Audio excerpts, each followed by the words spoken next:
última vez, então, que eu estive falando, eu falei sobre resiliência, ok? Vamos continuar um pouquinho na mesma linha e vamos falar um pouco sobre cuidado com o escândalo e com a ofensa. Cuidado com o escândalo e com a ofensa. A palavra de Deus, ela nos alerta. A palavra de Deus lá diz no livro de Marcos, capítulo 4. Vamos ler do verso 16, o texto é o 17, mas vamos ler do 16 e o 17. Diz assim: do mesmo modo, aqueles que foram semeados nos lugares pedregosos são os que, ouvindo a palavra, imediatamente, com alegria, a recebem. Mas não têm raiz em si mesmos. Antes, são de pouca duração. Depois, sobrevindo a tribulação ou a perseguição por causa da palavra, logo se escandalizam. Eu digo sempre que tem os que escandalizam, os que se escandalizam e aqueles servos e servas do Senhor aprovados que nem escandalizam, nem se escandalizam e perseveram. Amém? Esses são aqueles que o Senhor quer que nós sejamos. Amém? Ele disse: recebeu a palavra, na hora recebeu com alegria. Mas saindo dali, na hora de pôr em prática, vem a tribulação, vem a perseguição, vem a oposição. E o que eles fizeram? Não criaram raiz naquela palavra. Logo se escandalizaram. Escândalo. O que é um escândalo? Escândalo no Novo Testamento vem da palavra escandalizo. Escandalizo no latim, ou escândalos no grego, que significa fazer alguém tropeçar, ou motivo de tropeço, de se apostatar da fé. Cada um passa luta, cada um passa perseguição. Não deixe que isso seja um escândalo para você.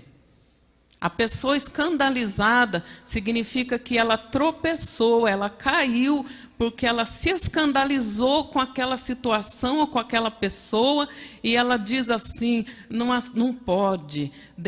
Se Deus estivesse comigo, isso não teria acontecido. Se Deus está comigo, por que isso está acontecendo? E ela deixou aquela situação, ou o mau testemunho de alguém, tornar-se um escandalizo, um escandaloso para ela. Quantos estão entendendo? E a palavra do Senhor, ela nos adverte: cuidado com o escândalo. Cuidado com o escândalo. Precisamos permanecer firmes, vigiando, não deixa o diabo fazer raiz de amargura. Uma pessoa escandalizada, ela é amargurada. Ela até vai para a igreja, até frequenta a igreja, mas ela é amarga por dentro. Ela fica triste até com o testemunho das pessoas, que as pessoas contam. Está vendo? Só para ele que acontece. Eu estou aqui, Senhor. Quantos anos pedindo essa bênção? Esse aí acabou de chegar. O Senhor já deu para ele. Gente amarga. Você já viu alguém amargo? Azedo? Você gosta de ficar perto de gente amarga, azeda? Ninguém gosta. E quanto mais amargo e azedo a pessoa fica, mais ela afasta as pessoas. E mais amarga e azeda ela fica, dizendo: ninguém gosta de mim. Ninguém gosta de mim, mas é que ela mesma está afastando as pessoas. A palavra de Deus diz que é para nós sermos amáveis, cordiais, amáveis. Eu já expliquei aqui o que é ser uma pessoa amável. É ao contrário do detestável. Amável é fácil de amar. Você é fácil de amar? Ou não? A Bíblia manda nós sermos amáveis, cordiais e amáveis. Não seja pesado para o seu irmão amar você. Outros são detestáveis, facinho, facinho de detestar. Porque onde chega, azeda tudo, amarga tudo, só sabe falar mal, só sabe reclamar. Eu me lembro uma pessoa, até já contei isso outra vez, uma irmãzinha que o povo escapava dela na igreja. Dava até dó, gente. Escapava porque a pessoa falava, Pai do Senhor, irmã, tudo bem? E ela, Pai do Senhor, na verdade não está tudo bem, não. Aconteceu isso, me fizeram aquilo, e não sei o que. Gente, ela passava uma lista, sabe? Misericórdia. Aí a pessoa, tá bom, mas eu tenho que cumprimentar aquele outro lá. O que aquela mulher que o filho dela tinha morrido, e ela estava indo falar com o profeta, o que aquela mulher disse quando perguntaram para ela se estava tudo bem? Aleluia. Eu conheci uma pessoa que perguntavam para ela, está tudo bem, irmão? Ele dizia, está maravilhoso. Está maravilhoso. E a pessoa sabia, às vezes, das lutas dele. Que bom ver você uma pessoa para cima, assim. Você já está bom, você já melhorou. Ele fala, se aquela mulher, o filho dela estava morto numa cama, o servo do profeta perguntou, vai tudo bem contigo? Ela disse, vai tudo bem, eu não estou com ninguém morto lá em casa, então eu estou maravilhoso. Se aquela mulher estava com o filho morto e disse que estava tudo bem, então eu não estou nem com isso, eu estou maravilhoso. Aleluia. Quando a pessoa não é uma pessoa escandalizada, amarga, às vezes ela tem mais dificuldade que você. E quando você vai falar com ela, ela anima você. Ela anima você. Ela é como a planta da oliveira. A planta da oliveira, gente, ela não é uma árvore bonita.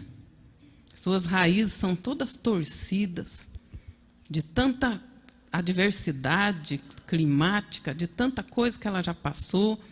Não é uma árvore bonita. Mas você for estudar, quando ela passa pelos invernos, pelas intempéries da vida, mesmo quando a sua folha está seca, se você fizer um chá, ela é remédio para você. Aleluia. A oliveira é um símbolo de quem não se escandaliza. Aguenta, persevera, a ponto de, passando pela tribulação, como a Bíblia diz, naquilo em que fostes provado e aprovado, você vai consolar a muitos. A sua folha será remédio. Deus vai fazer um chazinho de você e vai servir para curar as pessoas. Amém? Glória a Deus, mas precisa perseverar. O Espírito Santo estava me mostrando, estava meditando com o Espírito Santo. Quantas pessoas querem fluir na unção? Quantos querem fluir na unção? Só alguns que querem, outros nem levantaram a mão. Quantos querem fluir na unção? Aleluia. A unção foi depositada em você, amém? A unção foi depositada em você. Quem que colocou aquele óleo que tem na natureza da azeitona? Foi o Criador. Ela tem unção ou não tem? E para essa unção sair dela e fluir? Alô? Lá em Israel nós vimos a moenda de azeite, a antiga fábrica de azeite. Uma pedrona enorme. E eles enchem um saco de azeitona e põem lá e roda. Gente, é uma pedrona gigantesca. E eles rodam aquela pedrona lá. Aí a pessoa que estava explicando falou, a primeira rodada é só para estourar ela. Para eles irem lá e tirarem os caroços. Aleluia. E ainda não sai azeite, ainda não. Sai só o caroço. Será que pelo menos os caroços Jesus já está tirando de você? Pelo menos já rompeu, já? Essa natureza ruim? Já rompeu? Ou ainda é daquele que fala, eu sou assim mesmo, se quiser gostar de mim, que goste. Eu sou assim, não vou ficar agradando. Eu já vi pessoa crente falando isso. Eu sou assim, pronto, quer gostar, goste, não quiser, não estou nem aí. Está precisando passar a primeira moenda, não passou nem na primeira ainda. Não passou nem a primeira. Quando passa a primeira, racha, vai lá e tira os caroços, e depois passa outra. Aí começa, gente, ela vira um bagaço. Vira um bagaço, aí vai passando, e começa a sair o primeiro azeite. Começa a sair o primeiro azeite. Não é esse o assunto. Outro dia nós falamos dos vários tipos de azeite. Quanto mais passa, mais refinado. Tem um nível que ele serve para pôr na lamparina. É quando Deus usa você para a tua essência, o teu fluir, o teu ministério, aquilo que está em você e flui de você para iluminar a vida de outros. Tem um nível que serve para remédio, ou seja, Deus vai curar as pessoas através do que está fluindo de você, por meio da sua dor, gente, por meio da sua dor. Por meio do seu sofrimento, que você persevera, você continua, e Deus vai passando e vai moendo. E o mais refinado, o mais precioso, o Senhor falou, vocês vão usar lá no lugar santo, para iluminar o candelabro. Coisa maravilhosa. Tem uma parte que é usada para comida, para fazer comida. E tantas outras, mas é por meio da moenda. Se a azeitona nunca quiser ser moída, ela nunca vai fluir na unção. Se eu perguntar de novo, quantos querem fluir na unção? Alguns fizeram assim, né? Que eu falo, o bracinho do Tiranossauro Rex. De bracinho assim. Sem se comprometer muito, mas também para não ficar com vergonha de não ter levantado. Tem que suportar, amém? Tem que suportar. Não podemos nos escandalizar com as coisas. É preciso perseverar. Vindo a tribulação, a perseguição, logo se escandalizam. Aí perde aquilo que o Senhor depositou. João 16:33 diz, tenho-vos dito isto para que em mim tenhais paz. No mundo tereis só alegria. É isso que está escrito aí? No mundo tereis aflições, tribulações. Mas, tende bom ânimo. Eu venci o mundo, aleluia. O mundo muitas vezes nos causa aflições. Mas Jesus venceu o mundo. Isso que te causa aflição, Jesus já venceu. Amém? Você pode ter bom ânimo, você pode ter ali alegria. Não perca o ânimo. Nós falamos da outra vez, né, que a Bíblia diz, alegrai-vos na perseguição. Tende por motivo de grande gozo o estardes passando muitas tribulações. Deus pede coisa para nós que humanamente é impossível, não é que é difícil, não. Pessoas já disseram, ah, pastora, mas é difícil isso aí. Eu falei, não é, irmão, não é difícil. É sim, eu falei, não é difícil, é impossível. Você já entendeu que é impossível? Então, por que Deus nos pede se é impossível? Porque você só vai conseguir fazer o que a Bíblia manda se você andar em espírito e não na carne. Andai em espírito e não cumprireis os desejos da carne. Você só vai vencer a carnalidade, o pecado, a tentação, se você andar no espírito, porque na carne é impossível. A carne não pode agradar a Deus, nem jamais poderá. Não queira agradar a Deus na força do teu braço, na tua carne. É impossível, você vai ter que morrer na carne.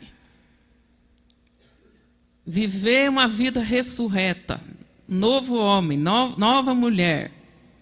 Aí você vai conseguir agradar a Deus. Aí sim, você vai ser achado por Deus. Amém? Tem de bom ânimo, eu venci. Olha o que diz lá em 2 Coríntios, capítulo 4. Tendo, porém, este tesouro em vaso de barro, para que a excelência do poder seja de Deus e não de nós. Em tudo, fala em tudo. Escute bem, verso 8. Em tudo somos atribulados, mas não angustiados, perplexos, mas não desanimados, perseguidos, mas não desamparados, abatidos, mas não destruídos, trazendo sempre por toda parte a mortificação do Senhor Jesus no nosso corpo, para que a vida de Jesus se manifeste também em nossos corpos. Aleluia! Quer manifestar a vida de Deus? Vai ter que mortificar esse corpo aí. Essa natureza carnal, que a Bíblia fala que é animal e diabólica. Essa natureza se escandaliza, essa natureza vai para o pecado, essa natureza pende para o pecado. Mas o Senhor nos manda perseverar. Perseverar. Perseguido, não desamparado. Você está sendo perseguido? O Senhor não te desampara no meio da perseguição.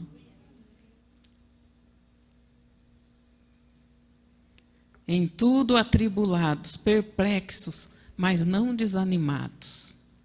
Isso é o apóstolo Paulo que está falando. O apóstolo Paulo que está falando. Cuidado com o escândalo, com a ofensa na vida cristã.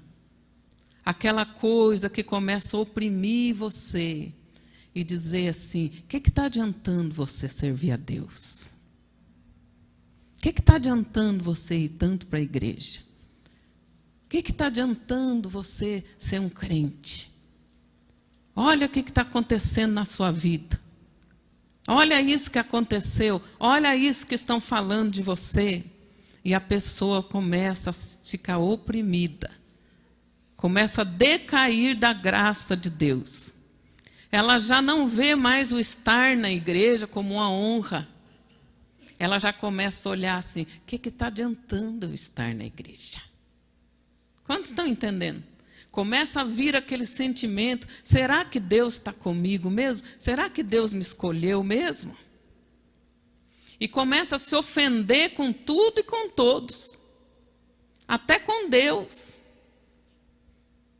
Eu já atendi pessoas ofendidas com tudo, com todos e até com Deus. Ofendidas com Deus, ofendidas com o pai, com a mãe, com a igreja, com o pastor, com o líder de louvor, com o líder de célula. Olha o que me fizeram, olha isso, eu não esperava. Estudando sobre este assunto, amados, quanto maior o escândalo, ele vem, quanto maior a sua expectativa sobre algo ou alguém. Você se ofende, você se escandaliza, quando você põe uma expectativa sobre alguém e ele não supre aquilo lá. Quantos já ouviram as frases, eu não esperava que fulano fizesse isso. Eu não esperava que fosse me trair. Eu não esperava que fosse falar isso de mim. Eu não esperava que ele agisse assim. Eu não esperava que ele fosse me abandonar na hora que eu mais precisava. Eu não esperava. Isso torna-se uma pedra, escândalo, pedra de tropeço, e impede a pessoa de caminhar, de prosseguir, firme, constante, resiliente, na presença do Senhor. Precisamos guardar o nosso coração do escândalo e da ofensa. Crente escandalizado, crente ofendido, não consegue prosseguir, gente. Nós vemos na Bíblia muitos exemplos de pessoas ofendidas, escandalizadas. A palavra de Deus diz lá em Provérbios 18, 19, o irmão ofendido é mais difícil de conquistar do que uma cidade forte. Ele chega porque ele reclama, porque ninguém me cumprimentou, era meu aniversário, ninguém falou, eu fiz tal coisa, ninguém elogiou, ninguém me valoriza, ninguém vê o meu potencial, ninguém acredita em mim, e só fica falando isso.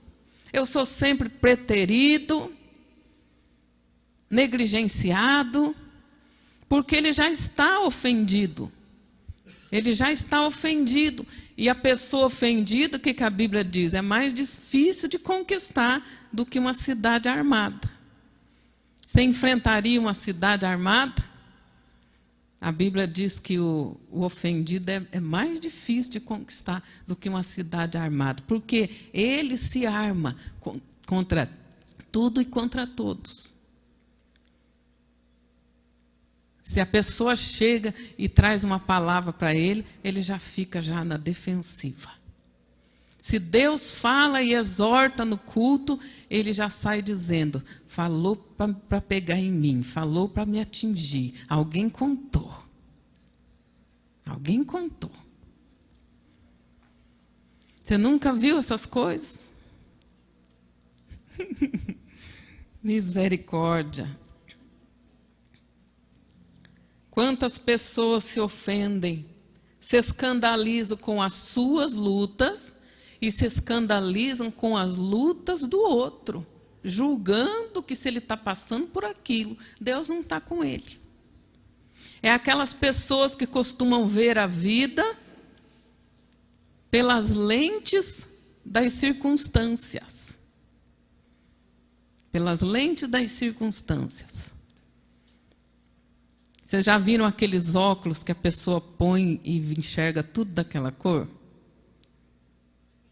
Tem azul, verde. Se você colocar aquela lente verde, você vai ver tudo verde. Se o outro coloca a lente rosa, ele vai ver tudo rosa. Tudo está bem, Deus está comigo. Tem luta, Deus não está mais comigo, Deus me abandonou. Mas nós acabamos de ler ali, perseguidos, mas não desamparados. Amém? Tem que ter isso dentro de nós, ainda que eu seja perseguido, atribulado, ainda que eu fique perplexo, mas eu não vou ficar oprimido nem abatido. Quantos estão entendendo? É a natureza da oliveira, a natureza do cedro do Líbano. Forte, firme, constante, nem a maior tempestade derruba. Tem gente que só um ventinho já leva ele. Cadê aquele irmão, aquela irmã? Não veio mais. Por quê? Porque um dia lá alguém falou alguma coisa e disse que não aparece mais aqui. Misericórdia, gente. O sangue de Jesus tem poder.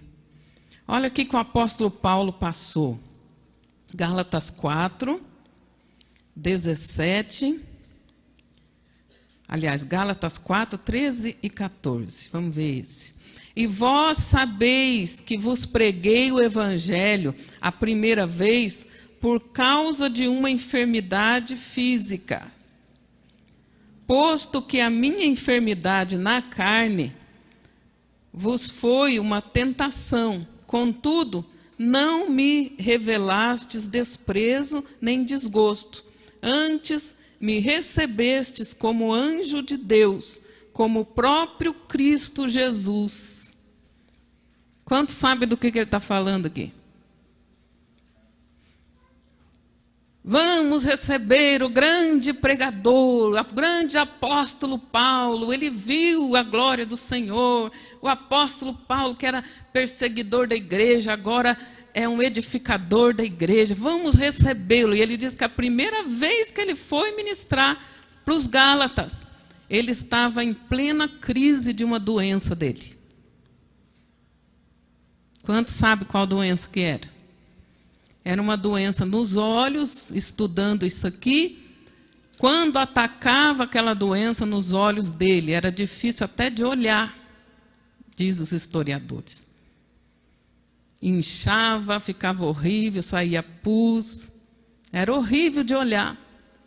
E ele está falando aqui, desde a primeira vez que eu fui pregar para vocês, doente, com a minha enfermidade, vocês não se escandalizaram, vocês não me desprezaram. Antes vocês me receberam como um anjo de Deus, como o próprio Jesus Cristo.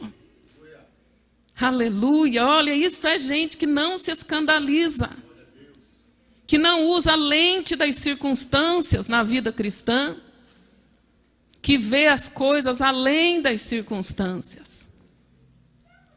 Se o apóstolo falasse, vamos receber um irmão que ora e Deus cura, e Deus usa com cura divina e milagres, aí chegasse a pessoa aqui para ministrar cura para vocês e ela estivesse doente. Alô, como que você reagiria? Tinha gente que já não ia acreditar naquela oração. Sabiam disso? Olha para dentro de você, se você receberia. Mas o apóstolo Paulo chegava a ressuscitar mortos. É ou não é? E ele, muitas vezes, tinha que ministrar tendo uma enfermidade, que era coisa visível. E ele falou, vocês me receberam, posto que a minha enfermidade na carne vos foi uma tentação, contudo, não me revelaste desprezo nem desgosto, nem ofensa. Antes, me recebeste como anjo de Deus, como o próprio Jesus Cristo. Mas tem gente que ainda fica olhando o exterior, fica olhando o exterior, a aparência. Ele depende de ver alguma coisa para receber. E a fé não depende de ver. Não depende de ver. Quantos estão entendendo por que a Bíblia diz cuidado com o escândalo? Ah, não, olha a situação, olha a dificuldade. Claro, é capaz que Deus está nesse negócio. Não, onde já se viu? Não pode. Deixa o Senhor passar a moenda. João 16, 1. Tenho-vos dito estas coisas para que não vos escandalizeis. Verso 2. Eles vos expulsarão das sinagogas, mas vem horas em que todo o que vos matar julgará com isto, está fazendo um favor a Deus. Isso é o treinamento da vida cristã. Já estou avisando vocês para vocês não se escandalizarem, tá? Vocês vão ser perseguidos, presos, muitos vão ser mortos. E quem matar vocês não vai nem sentir peso nenhum. Ele vai achar que está fazendo um favor para Deus. Ou seja, ele não vai ser julgado, não vai ter justiça. Não se escandalize. Alguém já passou essa situação aqui? Não, com certeza não. E muitas vezes, por muito menos do que isso, nós estamos nos escandalizando. Não vem para a igreja com alegria. Ai, meu Deus, tem que ir para a igreja. Ai, Senhor, mas é que eu estou tão desanimado. Minha vontade era nem ir para a igreja hoje. Eu estou triste com essa situação, com aquela outra. Imagina quando chegar nesse ponto aqui. Quantos estão entendendo? Você está pronto para passar por isso? Você estaria pronto? Tenho-vos dito isso para que tenham paz, shalom em mim, para que vocês não se escandalizem. Quando vier a luta, não se escandalize. Haja. Use as armas espirituais que a Bíblia manda usar naquela situação. Não, eu estou ofendido, eu estou escandalizado, porque me magoaram, porque foram desleais comigo, e não sei o quê, eu estou bravo, estou triste. Mas não é isso que a Bíblia manda, não é essa reação que Deus espera de você. Ele espera a ação de perdoar. Amém? Não fica reagindo à ofensa, reagindo ao maltrato, reagindo à perseguição. Não reaja, haja. Haja pela palavra de Deus. Está escrito, é isso que Deus espera que eu faça. A arma espiritual para vencer isso aqui é o perdão. Aí você perdoa, pronto, supera e continua caminhando, do que ficar remoendo, ofendido, escandalizado. Ah, porque uma vez me decepcionaram, agora eu não acredito mais em ninguém. Vocês nunca ouviram isso, nunca falaram isso, glória a Deus, aleluia. Olha, eu já estou vacinado. Eu não confio mais em ninguém, porque eu já passei, porque já fizeram. Se tem isso no coração, o escândalo está te pegando. A ofensa está te pegando. Aí a pessoa não quer mais fazer a obra porque ela está ofendida, escandalizada. Ah, pastor, eu não me ponho para dirigir grupo nenhum, não me ponho para ser líder de nada, não me ponho porque da outra vez que eu estava fazendo isso, eu me magoei. Eu esperava que Deus fosse fazer isso, aquilo, e Deus não fez. Ah, então... Percebe, amado, quantos estão escandalizados, feridos, magoados e ofendidos dentro da igreja. Doentes.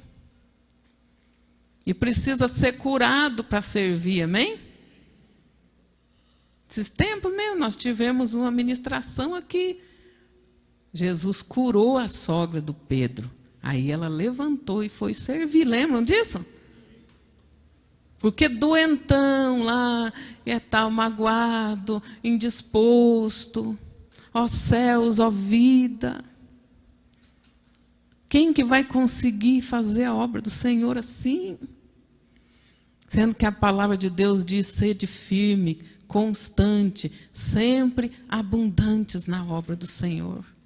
Sabendo que você está fazendo para Deus, e o vosso trabalho no Senhor não será em vão. Se aplaudiu, glória a Deus. Se não aplaudiu, glória a Deus. Se elogiou, glória a Deus. Se não elogiou, glória a Deus. Amém? Firme e constante, sempre abundantes na obra do Senhor. Lá em Hebreus 12, verso 14, ele diz: esforçai-vos para viver em paz com todas as pessoas e em santificação, sem a qual ninguém verá o Senhor. Vigiai para que ninguém se exclua. Fala, se exclua. Vigiai para que ninguém se exclua da graça de Deus, que nenhuma raiz de mágoa, nenhuma raiz de amargura, tem tradução que diz, nenhuma raiz venenosa nenhuma raiz de amargura, raiz venenosa, brote e vos cause confusão, contaminando a muitos.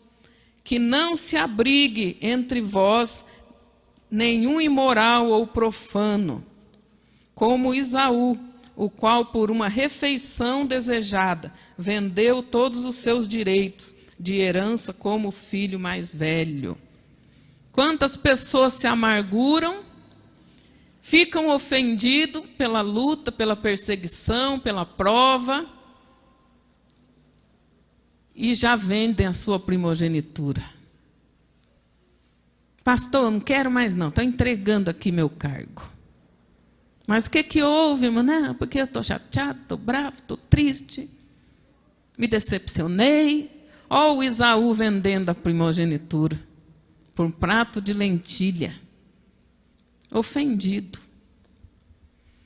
Esforce-se para viver em paz. Paz com Deus e paz com o irmão, paz com a igreja. Vigiando para você mesmo não se excluir da graça de Deus. Quantos estão entendendo? Porque fulano me te excluiu da graça. Não, você se exclui da graça de Deus.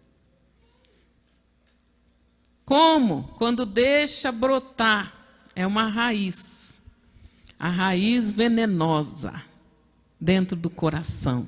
E a Bíblia diz ali que uma vez brotando, ela consome a vida da pessoa e outros também. Torna-se aquela pessoa amarga, negativa. Vamos, irmão, vai dar certo. Acho que não vai dar, não. Não vai dar certo, não. Eu me lembro de uma pessoa que tudo que falava para ele, ele ficava assim, não vai dar, não vai dar. Não vai dar, não vai dar. Ele murmurava assim baixinho, não vai dar, não vai dar. Dá vontade de dar um chacoalhão. Quem não vai dar, o quê? Está repreendido. Seja uma boca do céu, irmão, não seja uma boca do inferno. Não seja uma boca do inferno para trazer encantamento, para trazer coisa ruim. Misericórdia. Vai dar certo, o Senhor nos dará a terra. Olha, tem gigante lá, não vai dar não. Nós somos igual gafanhoto perto deles. Deus nos trouxe aqui para nos matar. Não vai dar certo, não. Gente amarga com o deserto, amargo com as provações. Cuidado com a raiz de amargura. Uma vez brotando, ela contamina muitos. Além da pessoa estar contaminada, ela sai contaminando os outros com a sua incredulidade. Glória a Deus que não tem ninguém assim aqui. Gente, isso está nas mínimas coisas. Às vezes o marido fala, ou a esposa fala, olha, vamos fazer uma reforma aqui nessa casa, vamos colocar. E o outro fala, não vai dar não, não vai dar. Está pensando que dinheiro nasce em árvore? Está pensando que eu sou rico? Misericórdia. Ainda que não tenha naquela hora lá, o que o cedro do Líbano fala? Ele vai dizer, vai ficar legal mesmo, agora eu não tenho, mas logo nós vamos ter. Logo nós vamos fazer isso sim, vai ficar lindo. Alô? Aleluia. Ninguém se exclua, amém? Em 2 Coríntios 6:1, ele diz, e nós, como cooperadores de Deus, fala, eu sou cooperador de Deus. Fala, eu não sou cooperador do diabo. Aleluia. E nós, como cooperadores de Deus, vos exortamos a não acolher, receber a graça de Deus de forma inútil. A pessoa recebeu a graça de Deus, mas ela é inutilizada na vida dele por causa da raiz de amargura. Por causa da raiz de amargura, vêm as promessas de vitória, de conquista, de superação, de vida eterna, de poder de Deus. E a raiz de amargura lá dentro dela faz aquilo vão.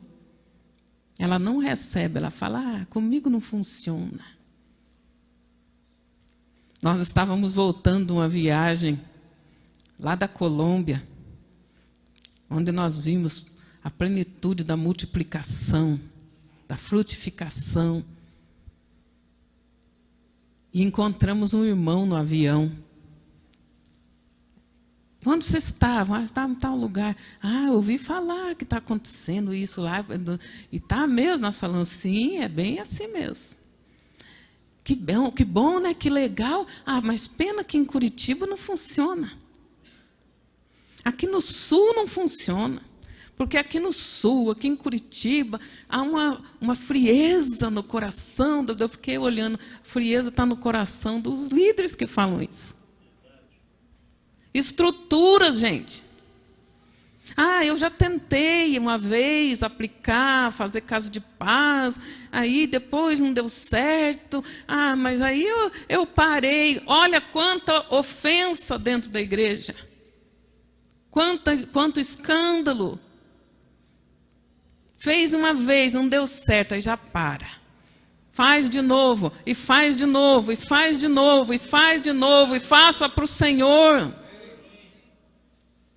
Seja mais teimoso do que uma mula.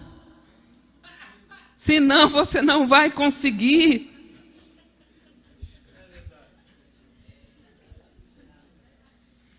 O próprio Jesus é a figura do jumentinho, né? Um jumentinho.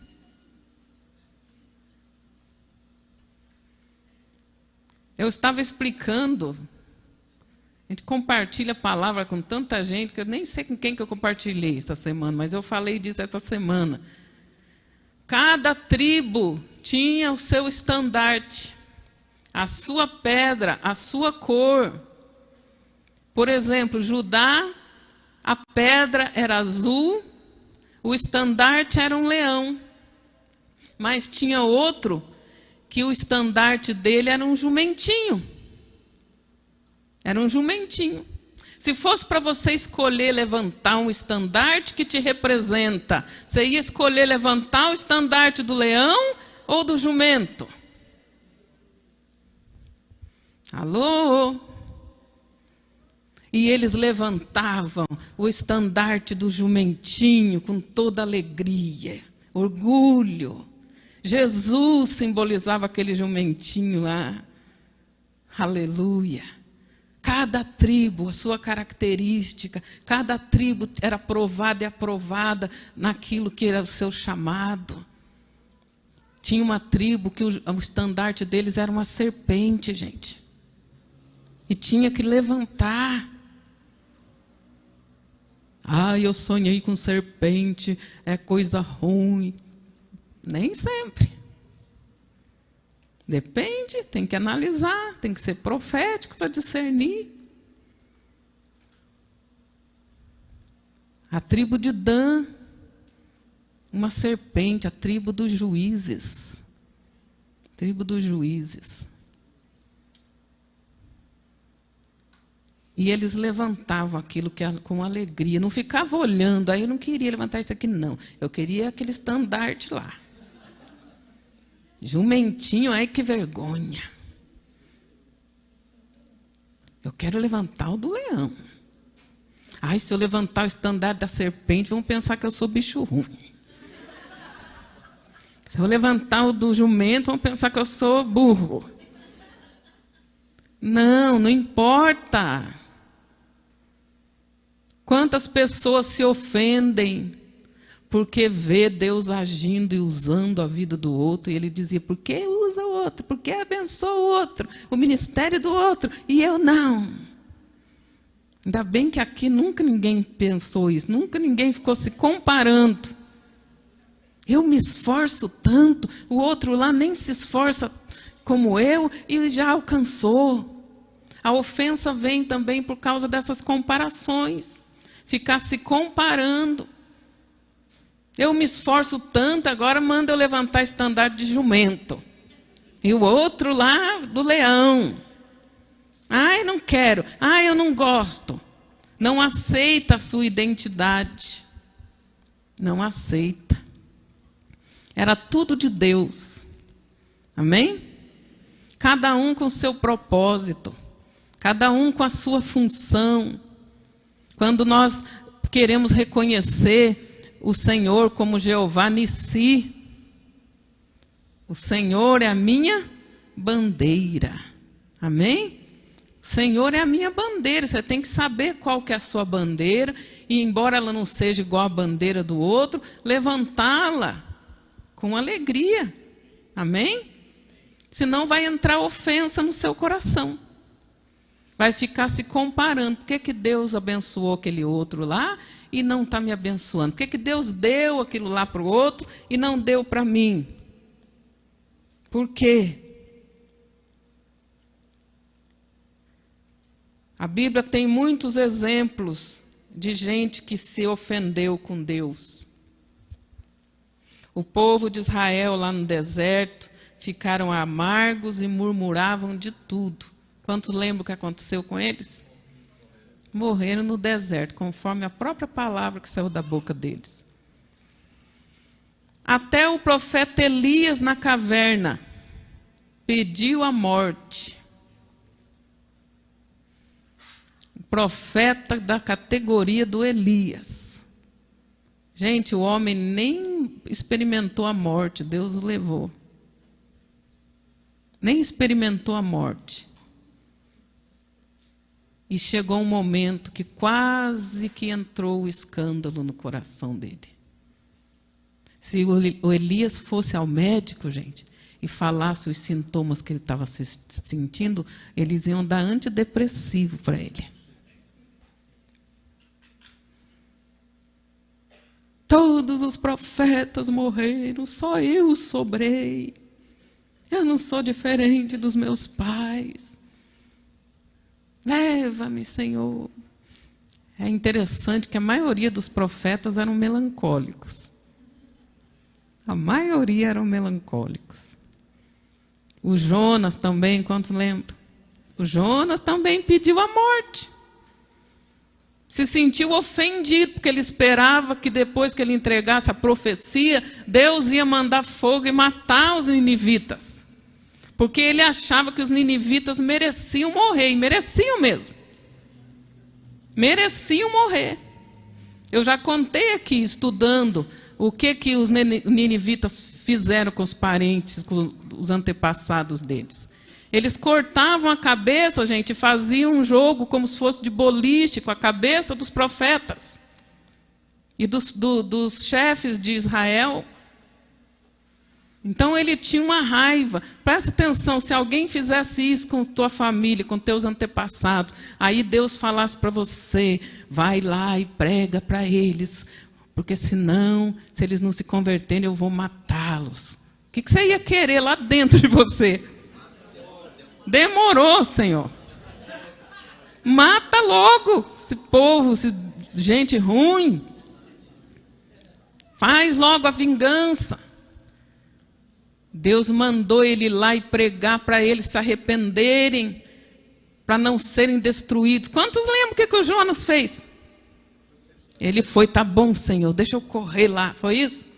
Ele correu para o outro lado. Nínive está para cá? Tá. Qual que é o oposto? Então me dá uma passagem. E comprou a passagem para ir ao contrário de onde Deus mandou. Porque ele queria mesmo. Ele falou, eu não vou pregar, eles não vão se arrepender e Deus vai matá-los. Glória a Deus, aleluia. Aí, você sabe, né, o que Deus fez, veio a tempestade, todo do barco lá clamaram ao Deus deles, não resolveu nada. Aí todo mundo já clamou o seu Deus, não resolveu, todo mundo já clamou, menos um. Gente, ele não estava nem aí. Ele não estava nem aí. Se o barco ia afundar, se não ia, não estava nem aí. Eu falei com uma pessoa, você não sabe que se você não se consertar, vai estragar tudo, sua família vai sofrer, a obra vai sofrer. A pessoa falou, eu sei, mas não estou nem aí. Misericórdia. Sabe o que o Jonas estava fazendo? Quantos lembram? Ele estava dormindo, a Bíblia usa a expressão, agarrado no sono. Dormindo um sono pesado, gente. Um sono pesado, ele não estava nem aí se aquele povo ia morrer, ele não estava nem aí com a tempestade, ele queria fazer o que ele queria. Aí descobriram ele lá, sempre alguém vai te descobrir, viu? Talvez a empresa aí não está dando certo por causa do Jonas que está aí. Cuidado, Jonas. Aí eles falaram com ele, jogaram ele na água. Jogou lá. Deus mandou um peixão. Engoliu Jonas. E Jonas ficou lá dentro do peixe. Como o profeta é indigesto, o peixe começou a ter náusea. Alguém tem um sal de fruta, né? Aí foi. Gente, ele não quis ir cumprir o chamado, ele foi vomitado no chamado. Não adianta você querer fugir. Fiquei magoado, vou fugir. Fiquei magoado, vou sair dessa igreja. Deus falou que quer me usar aqui, mas eu estou magoado, eu vou para outra. Vai ser vomitado. Deus já tem um peixão de olho em você já. Já tem um peixão de olho em você. O pior, ele diz lá que ele foi açoitado pelas ondas antes. Quantas pessoas saíram da onde Deus as colocou e estão sendo açoitadas pela vida? Preste a ser engolido, para depois ser vomitado no propósito. Aí ele foi lá, saiu de dentro do peixe, foi lá e pregou para eles lá. No coração dele, esse povo é ruim mesmo, eles vão morrer, eles não vão se arrepender nada. Aí ele subiu no alto, ficou lá de camarote olhando. Lembram disso? Se assentou lá e ficou lá. Só quero ver a hora que o fogo começar a cair. Só faltou fazer uma pipoquinha, né, para ficar lá assistindo. E aí, o que ele viu? Ele viu o povo se arrependendo. Desde o rei até os bebezinhos que mamavam. Até os bebezinhos que mamavam tiveram que jejuar. Os animais ficaram sem comida. A cidade inteira se arrependeu. Com pano de saco e cinza. E Deus perdoou aquele povo. Aí o Jonas ficou alegre, isso? Não, ficou mais amargurado ainda. Ficou bravo. E estava um solzão aí, Deus mandou uma planta vir por cima dele fazer uma sombrinha para ele. Ele ficou lá, depressivo, triste. Está vendo? Bem que eu sabia mesmo, por isso que eu não queria ir. Está vendo? Tudo que fizeram tudo que fizeram. Nós esperávamos que o Senhor ia fazer justiça e o Senhor não fez, o Senhor perdoou. Vocês nunca viram isso? Como que Deus está usando aquela pessoa lá depois de tudo que ela fez? Desviou, aprontou para a família, aprontou para a igreja, agora vem e chora e se arrepende, agora Deus está usando ele, aí não aceito. E se escandaliza. Aí Deus mandou um bicho ir lá e comer a sombrinha dele. O bicho comeu a árvorezinha que estava fazendo sombra para ele. A Bíblia diz que ele acordou com o sol na cabeça dele. Aí ele murmurou de novo. Tá vendo, Senhor? Ele chorou, gente, por causa daquela planta. Ele chorou por causa daquela planta. Aí Deus falou para ele, veja bem, hein, Jonas? Você está chorando por essa planta, que nem foi você que plantou. nem regou. Num dia ela nasceu e no outro dia ela morreu. E você está chorando com dó dessa planta. Não teria eu dó e piedade desse povo?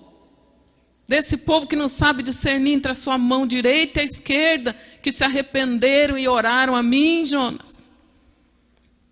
Aí ele caiu na real e se deixou curar da sua amargura. O Elias também, só eu sobrei, Senhor, só eu sobrei. O Senhor falou, não, que é só você que sobrou, o quê? Tem mais 7.000. Aqui ninguém fala isso, mas tem gente que fica, só eu, tudo eu. Só eu que oro, só eu que pago o preço, só eu que limpo essa casa, só eu que pago as contas, só eu. Ah, homem como eu é difícil de encontrar, hein? Ah, mulher como eu é difícil, hein? Porque olha lá, o vizinho lá, o fulano, bate na mulher toda semana. E eu nunca bati em você. E acha que aquilo lá é comparação.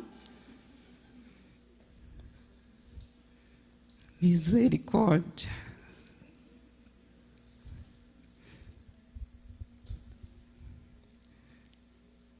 Judas se escandalizou.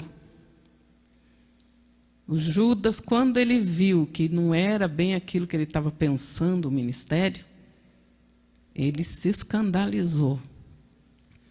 Ele achava, Jesus vai governar, Jesus vai derrubar o trono romano, vai tomar o poder e eu vou ser o ministro da fazenda. Jesus até já confiou os tesouros aqui, as ofertas, a tesouraria para mim. Jesus, eu vou ser o ministro da fazenda. Aí Jesus começou a falar, eu vou ser morto, vou morrer, vocês vão ser perseguidos, vão ser presos. Ele começou o quê? E não foi só o Judas que se escandalizou, não, gente. Todos eles. Sumiram todos. Os discípulos lá no caminho de Emaús, escandalizados, ofendidos. Nós achávamos que ele ia ser o rei. Nós achávamos que era a redenção de Israel. Não era isso que eles diziam? Quantas coisas, quantas vezes você já falou para Deus, Senhor, eu achava que quando eu me lancei no ministério, o Senhor ia me fazer forte, poderoso, renomado, reconhecido, honrado. Mas olha os anos passando, Senhor, e eu aqui ainda. E o escândalo vai entrando.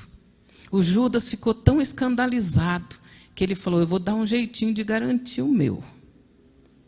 Que vai morrer o quê? E depois eu perdi 3 anos da minha vida atrás desse homem. Os discípulos ficaram tudo tristes, escondidos, queridos. Você acha que quando eles decidiram seguir Jesus, a família não disse para eles, vocês estão loucos?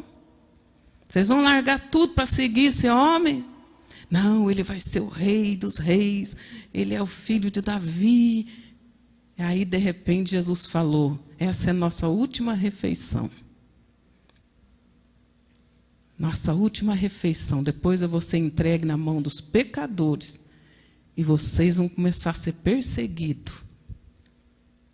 Eles também ficaram escandalizados, se esconderam. Mas glória a Deus que eles se deixaram curar, amém? Mas o Judas não. O Judas, o escândalo dele com o Senhor, o levou para a morte.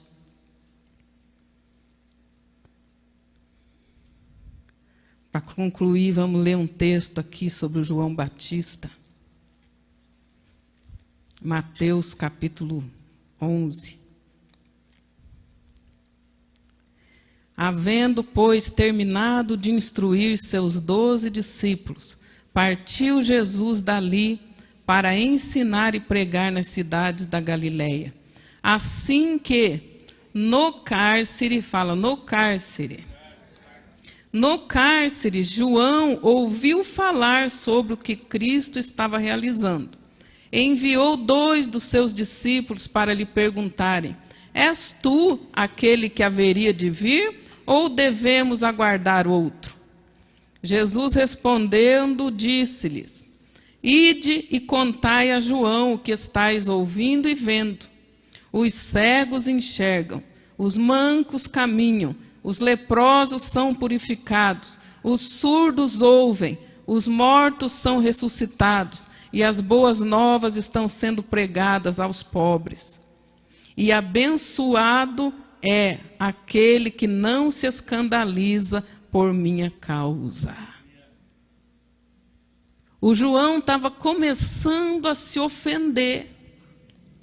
Gente, presta atenção, ele falou: eu sou a voz que clama no deserto, eu sou aquele que prepara o caminho do Senhor. Após mim vem aquele que eu não sou digno de desatar as sandálias dele. E ele vem, ele fará e tal. Aí, antes que Jesus começasse a ser conhecido, o João foi preso. Certamente ele pensava: quando o Senhor chegar aqui, ele vai vir aqui, vai me tirar da prisão. Mas Jesus chegou na região, ficou fazendo milagre. João ficou sabendo que Jesus estava por ali, fazendo milagre, e nem foi lá ver o João na cadeia.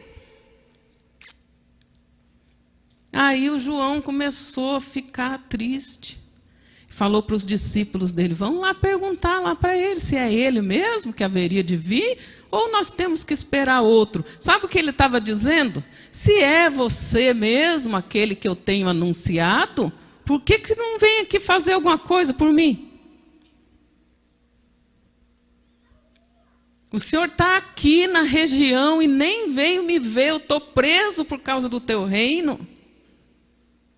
Olha o que eu estou passando por causa do reino, por causa do ministério. O Senhor não vai fazer nada, não, Senhor?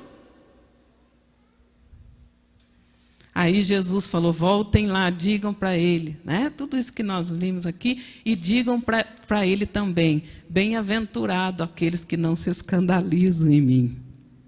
O que você acha que Jesus quis dizer para ele? Quando alguém vier reclamar da vida para você, lembra dos feitos do Senhor e fala para ele: irmão, bem-aventurados que não se escandalizam. Fala aí para o teu irmão, me ajuda aí, põe a mão no ombro dele. Fala: Deus é o mesmo, Ele continua agindo. Bem-aventurados que não se escandalizam. Bem-aventurado aqueles que não param, aqueles que não desistem, aqueles que perseveram, continuam crendo, continuam. Bem-aventurados. Ele estava triste, estava ofendido, gente. Começou a ficar ofendido lá. Aí Jesus segue falando com eles a respeito do João, falando da importância. Jesus sabia quem que era o João. Jesus falou dos nascidos de mulher, não tem nenhum comparado a ele. Mas aquele que persevera no Senhor será maior do que João. Aleluia. Quando você passa pela tribulação, passa pelas provações e é aprovado, você receberá galardão como de profeta do Senhor. E ele diz outra coisa: o reino é tomado à força. Os valentes se apoderam dele.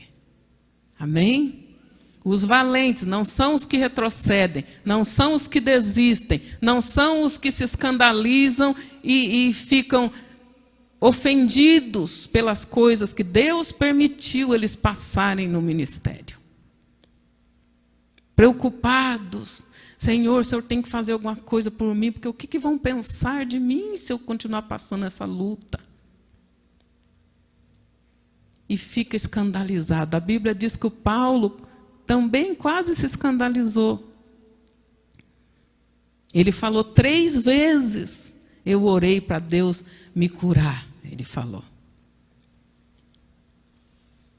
E Deus falou: a minha graça te basta, o meu poder se aperfeiçoa na fraqueza. Gente, sabe o que o Paulo falou da enfermidade dele? Ele falou que era um demônio que vinha esbofeteá-lo. Sabe o que ele está dizendo? Senhor, eu, um servo do Senhor, um apóstolo do Senhor, passar por isso aqui é uma afronta do diabo para mim. É como se os demônios viessem e me esbofeteassem, Senhor. E ele falava: Senhor, faça alguma coisa, Senhor. E o Senhor falou: minha graça te basta. Lembra que nós acabamos de ler ali atrás? Ninguém decaia da graça de Deus. Ninguém se prive, ninguém se decaia da graça de Deus. Deus falou para o Paulo: fique na minha graça, ela te basta. A minha graça te basta, o meu poder se aperfeiçoa na fraqueza. Não se escandalize. Tem fraquezas, espinhos na carne. Eu não estou falando de pecado recorrente. Tem gente que acha que a fraqueza, espinho na carne é pecado recorrente. Não é, não. Eu já vi cada coisa do texto do Paulo. Teve um que falou: o espinho na carne do Paulo é porque ele não tinha esposa, ele nunca casou. E outras coisas que eu não vou nem falar. Não, era uma enfermidade, ele deixa claro isso nesse texto. Mas mesmo com a enfermidade, mesmo com o opróbrio, mesmo com aquela situação, ele não parava de pregar. Até o espinho na nossa carne é provisão de Deus. Ele falou: Deus pôs um espinho na minha carne, para que eu não me ensoberbecesse pela grandeza das revelações. Para que eu não ficasse orgulhoso, soberbo. Deus pôs um espinho na minha carne. Por que Deus põe espinho na nossa carne? Para nos livrar de nos tornar um diabo. A Bíblia diz que ele era perfeito, lindo, formoso, andava pelas pedras afogueadas. Quando ele passava, ele era tão lindo, maravilhoso, que ele inspirava música, inspirava louvor. Só de olhar para ele, as pessoas diziam: aleluia, glória a Deus. Aleluia. De tão bonito que ele era. Eu me lembro uma vez que uma pessoa de muito boa aparência passou e a outra olhou e falou: benza a Deus. Benza a Deus. Aí o outro falou: mas você é cantada de crente, é? Não, eu não estou mexendo, eu estou falando benza a Deus, que é bonito mesmo, né? Espiritualizando, né, a coisa.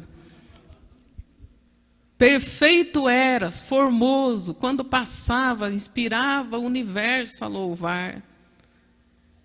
Mas se soberbeceu, se ufanou. E de anjo de luz virou príncipe das trevas.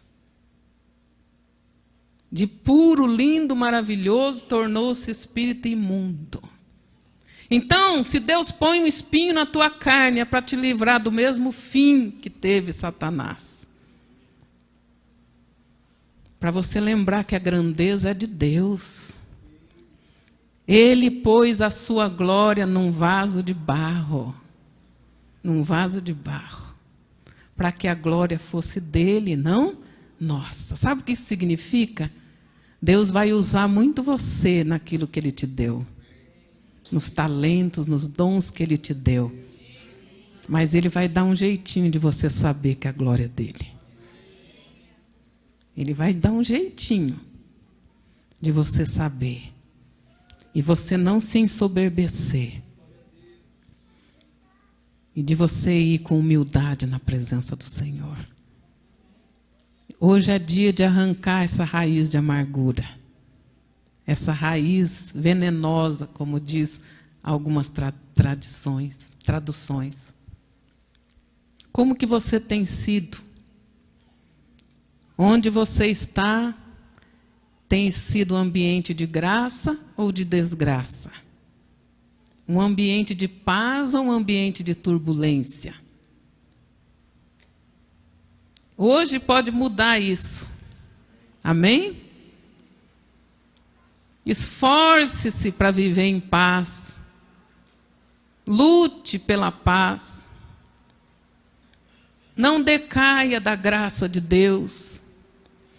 Não deixe a tua casa virar um deserto, uma sequidão, uma amargura. É um xingando o outro, um gritando com o outro, um dando patada no outro, respondendo mal. É porque a raiz de amargura está ali. Tira a raiz de amargura. Presta atenção, as pessoas que ficaram em casa, elas esperam que você chegue em casa igual Moisés descendo do monte. Com brilho no seu rosto, com a glória de Deus em você. Mas tem gente que volta da igreja, parece que está voltando, misericórdia. Já sai da igreja, já entra no carro, já brigando, já xingando, já volta para casa chutando, batendo a porta, reclamando das coisas. Fala sério, está cheio da graça de Deus esse aí? A pessoa olha assim, de onde que você está vindo mesmo? Tem certeza que é da igreja que você está vindo? Porque a tua cara não está aparecendo. Tuas palavras, a aspereza da tua palavra, da tua voz, não está mostrando. Temos que vigiar, gente. Não deixe raiz de amargura entrar. E se por acaso entrou, já está te consumindo. E hoje é dia de arrancar.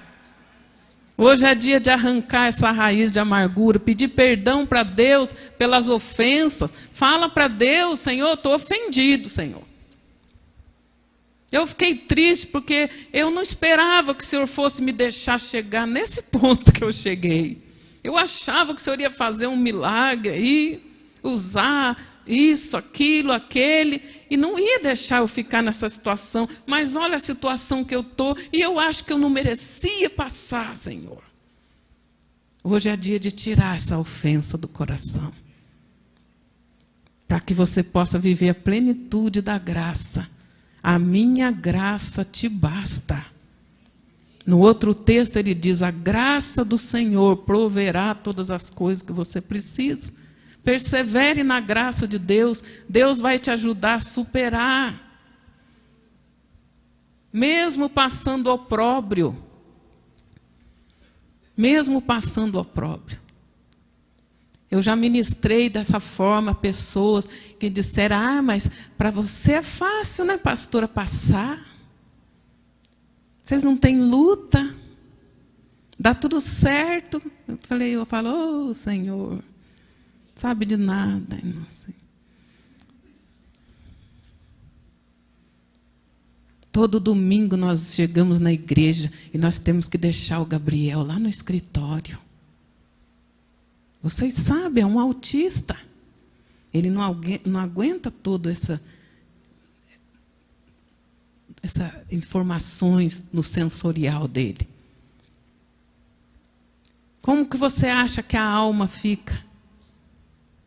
Eu só posso dizer como Paulo, glória a Deus por vocês que não se escandalizaram na nossa dificuldade. E continuaram recebendo a palavra. Então eu prego essa palavra, não é só da boca para fora, não. Foi passando pela moenda de Deus. Quando nós abrimos a igreja, quando nós falamos amém, dizemos sim a Ti, Senhor, nós vamos fazer o que o Senhor está mandando, uma obra de louvor, adoração, ensino e missões. Quando nós falamos sim, Senhor, Ele teve o diagnóstico. E é como se tudo transtornasse. Tudo transtornasse. E eu dizia para o Senhor, não vai dar, não vamos aguentar nem um ano, Senhor, fazer essa obra com um filho assim. E já se foram 20 anos. Porque é a glória de Deus e não nossa. O poder é de Deus e não nosso. O poder é dele. Perseverando, amando, mesmo quando ele tem uma crise, mesmo quando ele faz coisas que não era para fazer, entendendo, não é culpa dele, relevando, continuando a amar, sendo treinado por Deus a continuar amando ele, para poder amar vocês incondicionalmente. Porque senão, muitas vezes nós teríamos desistido de muita gente. E quando nós até pensamos em desistir, em chegar para a pessoa e dizer, ó irmão, vai procurar outro lugar para você congregar. Porque você não obedece, você não faz, você não anda naquilo que é falado. Deus falou, vocês desistem do Gabriel? Porque ele não aprendeu, porque ele repetiu. Vocês desistem dele? Eu falei, não, Senhor. O Senhor falou, eu também não desisto dos meus especiais. Eu também não desisto. E eu estou ensinando vocês o amor incondicional. O amor que continua amando, apesar de. E cada avanço que vê. Às vezes ele faz uma coisa que é tão comum para outros pais. Mas quando ele faz, nós nos alegramos. Nós nos alegramos. E isso tudo é Deus nos tratando, nos forjando. A perseverar a cada dia. Perseverar a cada dia. Apesar de. Mesmo com julgamentos, mesmo com opróbrio, mesmo com críticas, mesmo com pessoas dizendo, ai, se fosse de Deus, não teria um filho assim. Ai, se fosse de Deus. Bem-aventurados sois, quando criticarem, mentirem a respeito de vós. Bem-aventurados sois. A obra de Deus tem sido feita e vai continuar sendo feita cada vez melhor, para a glória de Deus.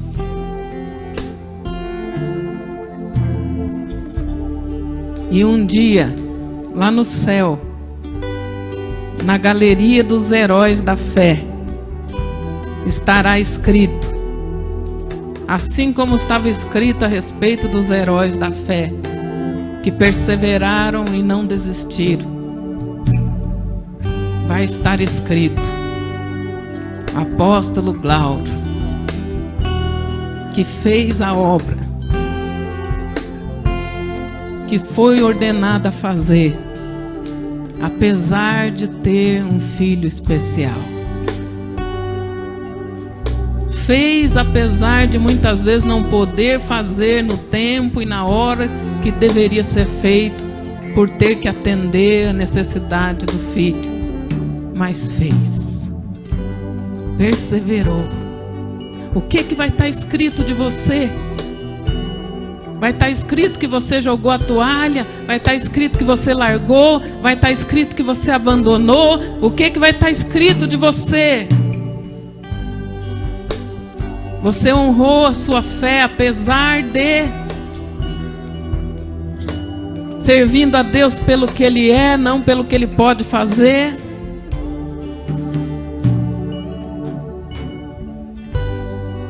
É hora de arrancar a raiz de amargura, se arrepender, pedir perdão para Deus e passar a glorificar ao Senhor. Firme, constante, abundante na obra do Senhor, sabendo que o seu trabalho no Senhor não será em vão. E aquele que há de vir, virá e não tardará. E Ele virá e recompensará cada um segundo as suas obras. Aleluia. O Senhor vê. O poder de Deus está sendo aperfeiçoado nessa tua fraqueza. O poder de Deus está te transformando. Ainda que com esse espinho na carne, ainda que com essa situação que você diz para o Senhor, é tão fácil para o Senhor resolver. É tão fácil para o Senhor resolver, por que o Senhor não fez ainda? E Ele diz para você hoje: a minha graça te basta. Meu filho, minha filha, a minha graça te basta. O meu poder se aperfeiçoa na fraqueza.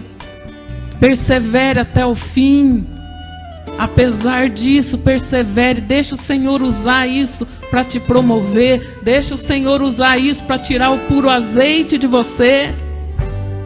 Deixa o Senhor usar isso para testemunhar de você no mundo espiritual e físico. Quando Satanás for te acusar diante de Deus, como foi acusar o Jó, e Deus vai dar o testemunho de você. Meu servo, minha serva, que tem perseverado, que tem permanecido, que continua me adorando, me louvando, mesmo com o coração moído, mesmo chorando, continua lançando a preciosa semente. Certamente voltará com alegria. Vai ter resultado. Vai ter resultado. Agora você não entende, mas você vai entender depois, disse Jesus. Não deixe mais a raiz de amargura tirar a tua alegria de viver. Tirar a alegria do teu matrimônio, da tua família, porque não está do jeitinho que você sonhou. Eu não esperava que ia ter um casamento assim. Eu não esperava que a minha família ia ter isso. Eu não esperava que no ministério eu ia enfrentar isso. Eu não esperava. Tira essa raiz de amargura. Tira essa raiz de amargura.